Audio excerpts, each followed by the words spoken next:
The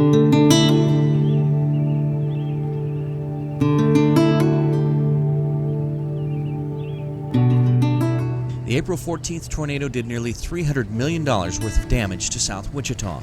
Fortunately, there was no loss of life, as residents had plenty of warning the storm was coming. Saturday was a turning point. And that was when my wife said, "Honey, don't you think we ought to pack some bags?" I said, "Oh, it's going to be okay." You know, everybody always gets excited about these tornadoes. And I lived here almost all my life, you know. She's, "Okay, I'm trusting you, dear." Larry Cross was fortunate. He didn't go to the tornado shelter, but managed to survive anyway. And then about 10:26 to 10:27, I'm looking out the south window. And my wife says, "Larry, what's that sound I hear?" I went, "Oh my." And yes, you do hear a freight train coming. I started to move. By that time, it caught our house, spun it clockwise, the front to the west, snapped us both to the ground. I heard her screaming and hollering. I crawled over on top of my wife. I thought, "Oh dear God, if I have to die, that's fine. But spare her, please, Lord." Because I was so stupid.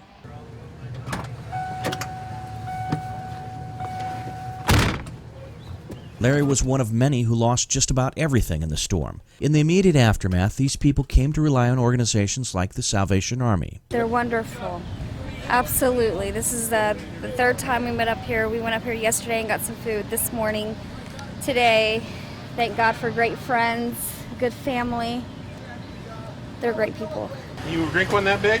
Yeah. Sure? Yeah. Yes. I don't know. Salvation Army officers, workers, and volunteers quickly came to the hardest hit areas and set up a command post and mobile feeding operation. 2 chickens coming! Here you go, fine too. It helps out a whole lot because, I mean, you know, I don't know what we'd be able to do right about now with no gas, electric. It's kind of difficult without somebody here to kind of support us. Meanwhile, back at the mobile home park, Larry Cross was willing to share the history of his family and his life at the park. I was the original owner that brought it into this park. It came into Paneri Mobile Home Park in about June of 1984. It was a 1965 American Double Wide. He's happy to survive and happy to be moving on with another chapter in his life, a chapter that is likely to start with a home somewhere else. His wife told him she's ready to move on and relocate away from the park.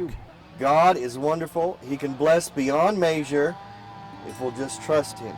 It is a message shared by the Salvation Army and passed along to those served after a tornado, fire, flood, or other disaster. It is a message of hope. It's a good opportunity to share God's love in a practical way.